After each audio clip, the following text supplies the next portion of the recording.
So Google's Nano Banana has been out for a few weeks, and you've probably seen some pretty insane stuff, especially with regard to character consistency, which is the one problem that everyone has been trying to hack with MidJourney. How to get character consistency. And all of the different prompts and the mega prompts and the Genesis prompts and the workflows that people were using to try and hack the system to get a face to look consistent across multiple images. Well, this has all been solved with Nano Banana. So what I want to walk you through today are the 4 ways that I have been using Nano Banana, both for personal projects and also to help other people, and the workflow that I've developed to get really high quality results. Because a lot of the videos that I've seen on YouTube and even on social media as well, I have to say the output is looking very generic. Yes, the face looks the same, but it's like the image is pretty much garbage. You're not really going to post that or use that in a professional setting at all. So there's one thing which Nano Banana cannot do yet, which I'll discuss in the video, which is a little bit sad because it's actually the main thing that I wanted Nano Banana to be able to do. But at least for now, I want to take you through this workflow to show you how to use Nano Banana if you're a complete beginner and you're just getting started with it, or perhaps you're a pro and you're looking to actually get some very high quality results. Perhaps there's something for you to learn here as well. So to get started quickly, if you want to use Nano Banana, I personally recommend signing up for Google Gemini. Google are the creator of Nano Banana, and I think if you're signing up to Gemini, especially on a pro account, you have virtually unlimited image generations. At least I haven't hit a cap yet, and for the last week I have been hammering it, trying to see what it's actually capable of. But as I mentioned before, if you are already signed up to something like FreePic or Higgsfield, you can probably use Nano Banana there, and I'm sure they give you a very generous allowance of tokens that you can use. But just to say, it is available via API, but I recommend just using it on Gemini or Google AI Studio. So let's talk a little bit about the attributes of Nano Banana, because it is a very specialized tool. In fact, I think you should almost think of it like an image editor more than an AI image generator. Things like MidJourney can get very good, very specific outputs. However, the sort of facial consistency is not great. Yet on Nano Banana, it actually is very good, but the image output quality is quite poor in my opinion. So the good is that the image generation is very fast compared to MidJourney or ChatGPT, where you're sitting there for a minute or 2 before you get any complete results. This takes about 5 to 10 seconds. Sometimes a little bit longer depending on what you're asking, but generally it's very fast. Fast enough that you're not picking up your phone and getting completely distracted.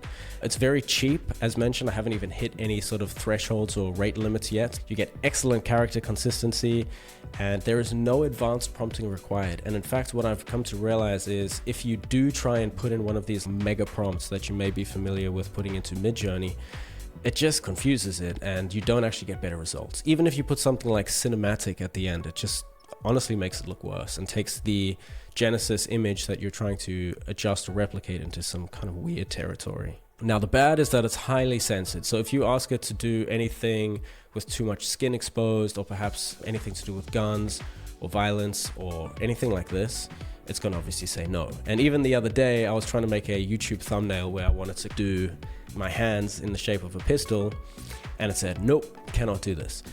Not ideal, but hopefully they can dial that back a little bit, but probably not. The other thing is there's no upscaling. So if you put an image in that's low quality, the quality of the image it generates is also going to be the same quality, which is pretty annoying, but also acceptable, because it just means that whatever you're starting with, you want to make sure that the image is like super crisp, and then you're going to get an image super crisp. It'll also retain the same aspect ratio as well.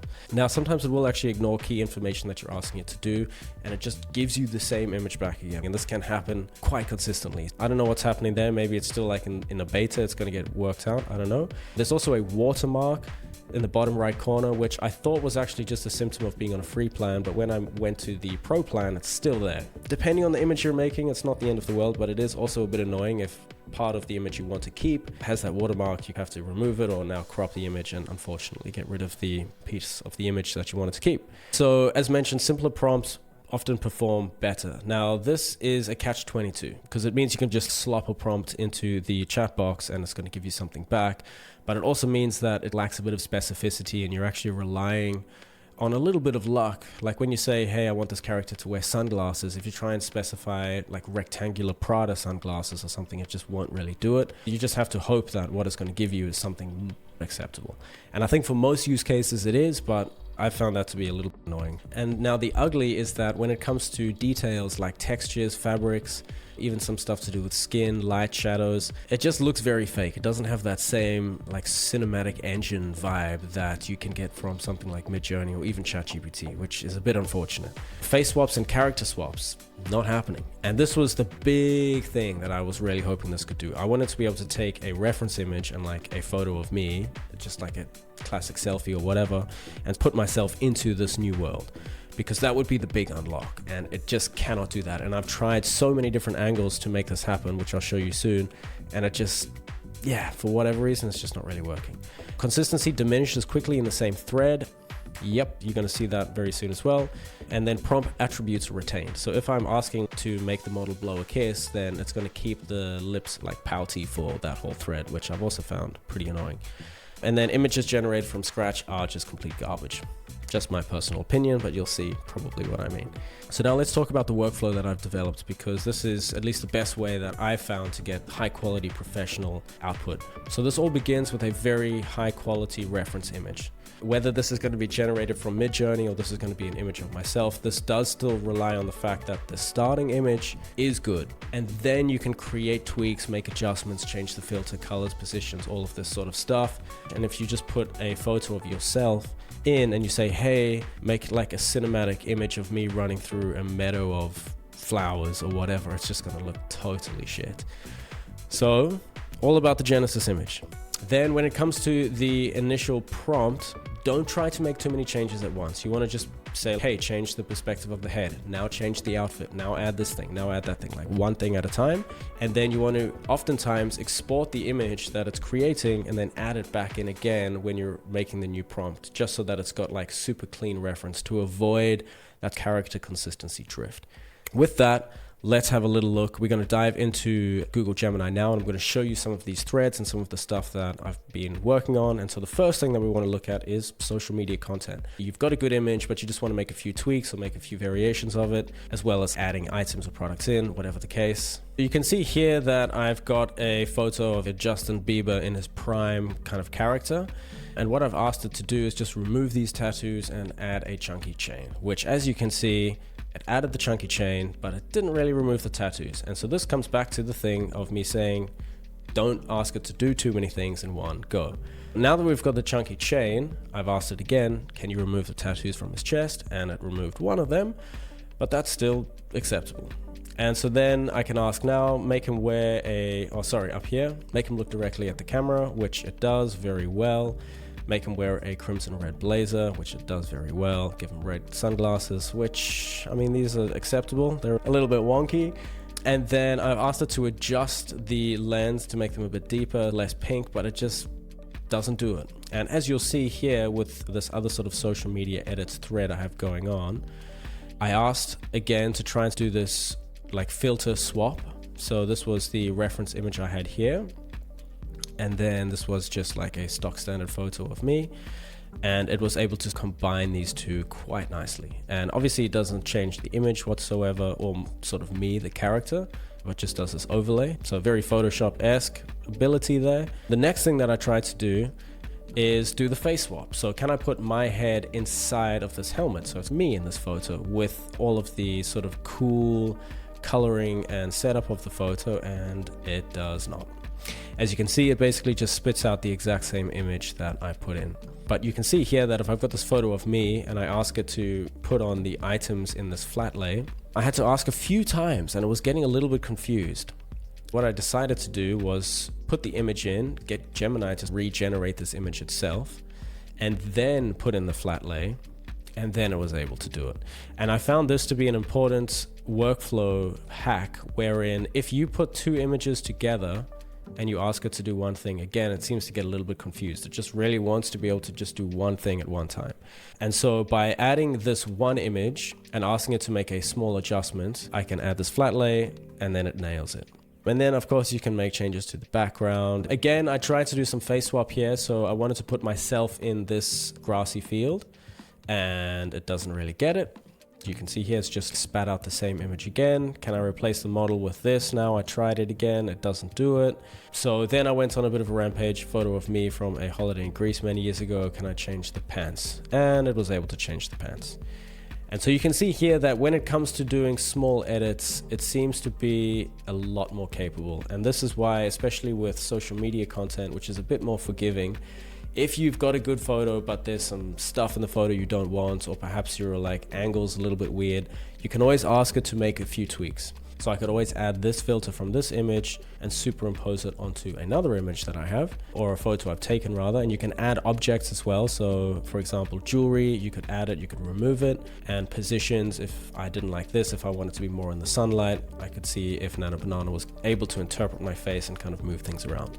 And I have found that position changes are pretty good as well. So next up, we have got press photos and editorials. This is a photo of my band, Tora. And the first use case that I had for Nano Banana when I heard about it was, okay, can my band and I stand in front of a plain white wall, dressed in very average clothing, take a photo, and then use this and upscale it and really turn it into a super dynamic, epic photo shoot?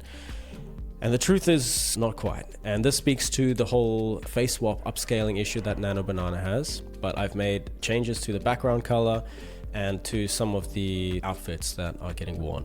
And so I'll show you that now, and you can see what the scope of possibility is here. So my first tests were with a different photo where I wanted to see if I could change everyone's positions. And what I will say is that Nano Banana struggles a little bit when it comes to group things, because I guess there's 4 characters that need to be dealt with. When I asked it to make changes, it just didn't really get it. And what you'll notice is that if it doesn't understand your prompt, it just spits out the same image again. It doesn't even really have a crack at trying to do something, which I guess it's a good way of knowing that you just can't really do that thing. Now, when it came again to making an adjustment to the color, it was able to do that. And in fact, it nailed it almost better than it would in Photoshop, because it's super realistic. Everyone's kind of skin tones and like the actual color of the room. And then again, to change everyone's outfits. So can we all be wearing Armani suits? It got 3 of us, but it didn't get Sean. And whatever it did to my face here is like pretty questionable. But Joe and Jai both looking good, and I'm sure if it was just a duo it would be looking banging as well. So now I wanted to see, okay, can it actually change all 4 outfits? And again, it left Sean hanging and made me look not like me, but Joe and Jai again are looking very on character. So I decided to pivot then and just take a stock standard photo that we had here in front of a colored wall and see what was possible. And again, it's leaving Sean out. So it's almost like there's like a threshold. As soon as we're over 3 people, it can't really do it. However, I was able to specify again, hey, you missed the person in the middle, and it got him. And everyone is looking exactly the same, and the suits are looking pretty good. And it's kind of cool. So this is what I mean by sort of being able to do press stuff, because if this was all of us just wearing t-shirts, I'm sure it would have been able to generate these suits and make them look very good. However, if we wanted to really change the composition and have everyone in different places or sitting down or doing something, or better yet, to be able to take the style of another 4-person group image and put us as them, yeah, it just can't do it. And that is a bit of a bummer for me, because what I really would have loved is to be able to generate a banging image in MidJourney and then swap us with that image. It went a little bit rogue here, looking a bit better, the old black and red. And then it was able to make everyone smile, which looks a little bit cheese. Everyone's smiling a bit too hard, but again, not terrible. At least everyone still looks like everyone, you know? So here I did an outfit change. This time it missed Jai as well as Sean. And then I just kept going. And so you can see its attempt here to change the actual composition of the photo wasn't so good. Like Joe really doesn't look like Joe. Sean looks alright. Jai kind of looks alright. Like this is probably that sort of 80% consistency. But I think in order for any like serious project to be able to post any of this content for their work or their business, you need to be in that 90-95% consistency, or else your fans or whatever are going to just cook you. So here is a nice change to a soft green gradient, which looks great. Yeah, we tried to do an outfit, like a charcoal outfit, and it didn't really do it, but it came up with a new jacket for Joe, which actually looks cool. It's a little bit rogue, a little bit random. Even though this is a super basic prompt, it just somehow doesn't interpret everything perfectly every time. This one, yeah, it looks like we're all put on a bit more weight, a bit more of a square, chunky jaw. But look, with enough attempts and enough fresh threads, you could probably generate a different composition with the sort of 90-95% accuracy. But the thing that I really liked was this white and this purple. It's cool, but if we wanted to have a bit more variety in the content that we're posting, it could be nice to mix it up and have this green and beige and perhaps even with a different outfit change. This is really cool because it allows you to have a little bit more flexibility, but it's still not perfect and not where we really want it to be, but it is very, very close.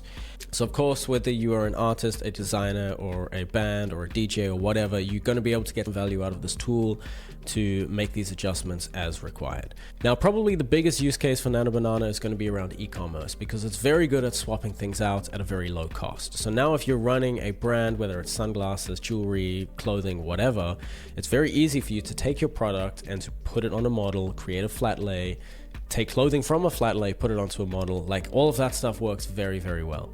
I tried this with some of the garments and some of the photo shoots that my girlfriend has done for her business, and it worked pretty well. Now, the big thing that I'm wondering is what's going to happen to models, and will they need to license their look in a sense? Because if you go to a photo shoot as a model and they take one photo of you, and that one photo gets repurposed into 10 different images, do you need to get paid for those images? What are the rights? What's the licensing?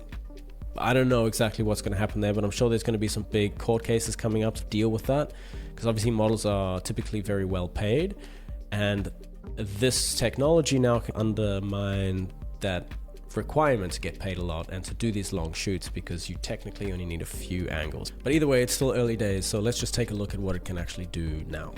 All right, so this is my girlfriend's brand, and this was a recent photo shoot that she did for her new campaign. As you can see, we've got these items on this model here, and what I wanted to do was to add this dress, which is part of her previous collection, onto this model. Replace the two, right? Crazy, kind of crazy, and it looks pretty good. I will say that if you look closely, given that this dress is actually a silk dress, you can see it does it, but the material looks cheap. It looks like some basic dress, where in fact her dresses and the crinkle cut silk that she uses are, yeah, delicate and looking very good. And then asking to change her position, it pretty much nails it. It does swap the bangle onto her other arm though, which is interesting. And I will say that the character consistency here has slightly fallen off. However, it's not terrible. Okay, so now I just put the same image back in and I wanted to change her position. So again, you can see here that all of the details of the garments are more or less retained very well. Necklace, top, skirt, pretty wild. And so now I wanted to have her sitting in an Art Deco chair. Nails it again. We don't have the perfect character consistency here. So now I asked it to change the background of this image to the wall of a Spanish finca. So I'm thinking like old sort of beige stone. And for whatever reason, it just couldn't do it. So now I refined or simplified the prompt a little bit, and it was able to do it. And it's pretty crazy because the model looks exactly the same. It's even got the shadows. Yeah, it's honestly stunning. Okay, so now make her blow a kiss. Nailed it again. Come on, guys. Here you can start to see, even somewhat in this image as well, the quality, the character of the image starts to fall off a little bit, because this brick wall now looks like it was shot on an iPhone rather than a professional camera. So you can see here when Nano Banana is given the liberty to generate a large portion of the image, it does a very basic job. It's like, just looks like a stock kind of photo. Whereas if this was in MidJourney and you were putting in the right keywords, it would look very good and very realistic. Now, when it comes to keeping the model and changing the outfit, it did a good job again, but you can see here that the silk looks pretty cheap. The placement of the dress is not ideal. Like, it kind of looks like she's got some sag going on there. So the next thing that I tried was around flat lays, and I wanted to see if we could take all of the items from this image and add them onto the model, and sure enough, it just nailed it. Like, that is insane, guys. That is insane. And it's even put the two brooches up there. It didn't put on the jewelry and the bangles, but it did. Wow, okay. crazy.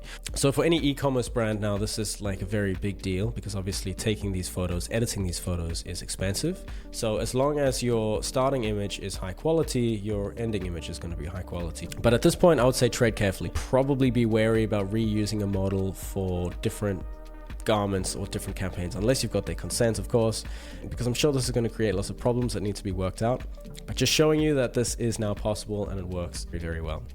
Okay, so the other thing that I wanted to look at here was just around close-ups and a consistency of items. So you can imagine with a piece of jewelry, we want to be able to see, can we adjust the model and keep that jewelry the same? And yes, it can. And so I asked here, her eyes are closed and she's gently blowing a kiss. And so I asked here, her eyes are closed and she's gently blowing a kiss. And you can see it kind of got it, but it didn't nail exactly what I had in mind, which, you know, whatever. I'm sure with like more prompting, you're going to have to excuse, that's my little dog. All right, so you can see here that it was able to keep the ring the same. And again, here, some more changes. And I kept going to see if we could continue to refine and adjust this image. And if we can, and it is able to go closer and to make different versions of this image while keeping that ring the same, which is really nice to see. And I think, again, massive unlock for any e-commerce brand. And we can even zoom right in like super macro and see that ring. And this is all contingent on the quality of the starting image.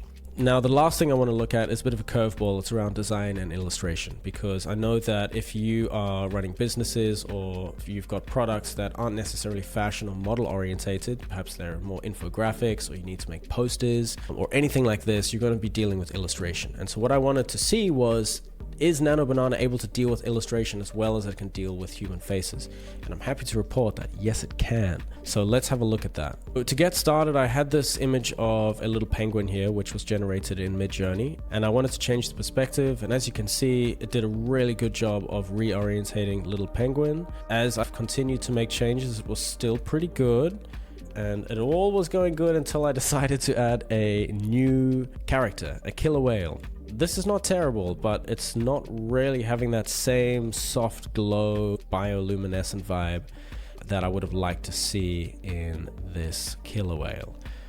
And this speaks to what I have been harping on about so far, which is that as soon as you give Nano Banana any sort of liberty to make something new that is not already in the image, it can fall off a little bit. This doesn't seem to be the case with jewelry or sunglasses or like physical real items, but it's not great when it comes to illustration. Now here I had a fairly abstract Art Deco image, and I was very curious to see if it was going to be able to interpret the human figure here and to make the changes, and it certainly did. So I asked it to turn him to the left, and it nailed it. And then I asked him to look up at the sky and to the right, and maybe if his neck was broken, you could consider that a good outcome, but you could probably refine it so that it doesn't look like that. In any event, it is able to reorientate this character here very well. So if you had a poster and you wanted to change any sort of aspects of this, it's going to be able to do that for you. And again, I had another Art Deco image and I wanted to swap out her martini, and sure enough, it is able to put a cigarette there instead of a martini, keeping everything else the same, which is awesome. So you can make these very select edits and very fast as well. And then I could turn her head, no problem whatsoever. Even put her into a new setting. So this was a much better outcome than I've experienced when it comes to hyper realistic or trying to be realistic images like photos. This is actually really good. It kept all the colors the same. It kept her dress the same. Very impressive. And then I asked to add a different person here and it nailed it too. So I think very promising for illustrators. And you could even now create like an entire story if you're writing a kid's book or doing anything like this. Poster art, infographics, probably even logos. Any of this kind of stuff is going to work very well. So I see that stylization is working very well. Poster design is going to be epic. And perspective changes, if you want to reorientate the characters, any of this kind of stuff, super good. And so one of the final use cases that I had was making YouTube thumbnails. It's pretty low hanging fruit, but it's now very, very fast with something like Nano Banana, where you can take a image of yourself just in front of a plain old wall, and you can now composite it into anything that you want. Am I drinking a martini with sunglasses? And so this is just a really good tool to be able to take a simple image and make these adjustments. And so for things like YouTube thumbnails, often they're a little bit comical and they're not trying to be extremely like realistic, hyper professional. But here you're able to tell like very compelling stories with the imagery and create stuff that you would never really be able to do without a full wardrobe and probably a professional photographer as well. And this was all done in seconds, guys. I have just gone through and updated all of my YouTube thumbnails to make better use of Nano Banana. And this really, as I've just shown you guys, is just one of like probably 1,000 different use cases for this tool. So the only thing that I'm hanging on for is just this ability to face swap or to merge two images. I'm hoping it's going to come, or at least someone's going to make a tool that allows that to happen. But at least for now, this is just a huge productivity boost. And so with that, as I've mentioned, this is a hallmark moment in AI. I think that if this is now the new standard of image generation and it's only going to improve with time, we're in a very good but also a potentially scary place. And there's a lot of stuff that we still need to figure out with regard to regulation and especially with regards to like the e-commerce side of things. But I encourage all of you to have a go, play around with it. If you've figured out how to do this face swap thing, please message me because I would love to be able to use this for my band. But at least for now, if you have any other questions or if there's anything that you'd like me to cover in future videos, please drop a comment, subscribe, like, all of that good stuff, and I'll see you in the next one.